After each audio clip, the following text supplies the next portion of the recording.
relationship between the White House and the media have long been a storyline that is discussed and analyzed from administration to administration. But now the Obama administration is injecting a new wrinkle into the debate between the executive branch and the so-called Fourth Estate by publicly setting its sights primarily on one specific news organization. This one. James Rosen has more on that. James. Grace, good afternoon. That each White House looks differently on the news media landscape, liking some news organizations better than others, is a routine part of the business of politics and government in the nation's capital. But one would have to look back decades to find an example of a president and his aides so fiercely focused on one news organization in particular. In singling out Fox News, the top media strategist at the White House accused the channel of waging a, quote, war on President Obama. The reality of it is that Fox News often operates almost as either the research arm or the communications arm of the Republican Party. The White House's targeting of Fox News has escalated beyond the occasional jab from the podium. I have occasion to watch Fox every now and again. Or the all-in-good fun jibes of black tie events like the White House Correspondents Association dinner. Most of you covered me. All of you voted for me.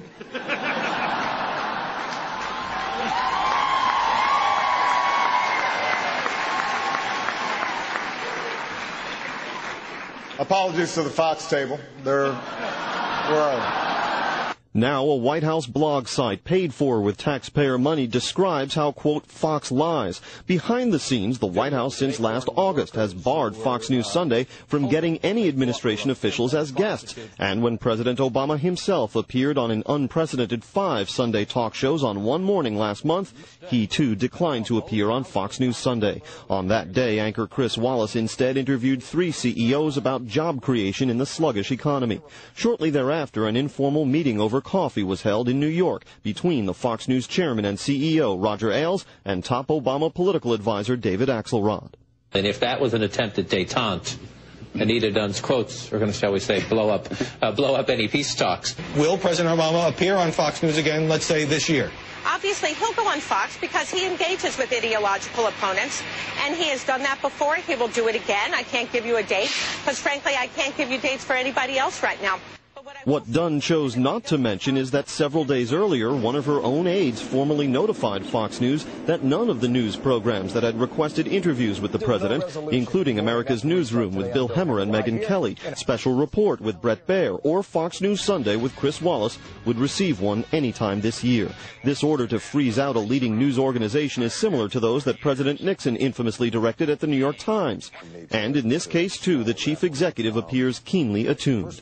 I've got one television station that is entirely devoted to attacking my administration. I mean, you know, that's a pretty... I assume you're talking about Fox. Well, that's a pretty big megaphone.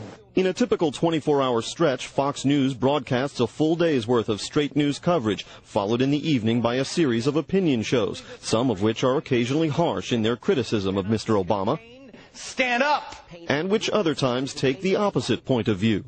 It is also a fact that Fox News at all times of the day is the highest rated cable news channel, regularly outpacing its competitors in both total viewership and the coveted 18 to 49 demographic category by margins of greater than 2 to 1. Moreover, recent surveys by the Pew Charitable Trust and other polling groups have found Fox News' audience to have the greatest balance of conservatives, liberals, and independents of all 3 major cable news channels. But it wasn't on the basis of numbers alone that analysts and veterans of past White Houses warned this one against overt displays of favoritism or outright confrontation with the news media. It's a very risky strategy, Wolf. It's not one that I would advocate. If you're going to get very personal and against the media, you're going to find that the animosities are just going to deepen, and you're going to find that you sort of almost draw viewers and readers to the people you're attacking. You build them up in some ways. You give them stature. Going after a news organization, in my experience, is always a loser. They have a big audience, and Fox has an audience, not just conservatives. They've got liberals and moderates who watch, too. They've got Obama supporters who are watching. So it's a temptation for politicians, but it needs to be resisted. Obama's only been a boon to their ratings, and I don't understand how this kind of escalation of rhetoric and kind of taking them on one-on-one would do anything other than escalate their ratings even more. Asked to comment on Anita Dunn's remarks, Fox News Senior Vice President Michael Clemente released a statement that said, in part, and I quote, "It's astounding the White House cannot distinguish between news and opinion programming. It seems self-serving on their part," end quote. Trace? James Rosen live for us in D.C. across from the Capitol. James, thank you.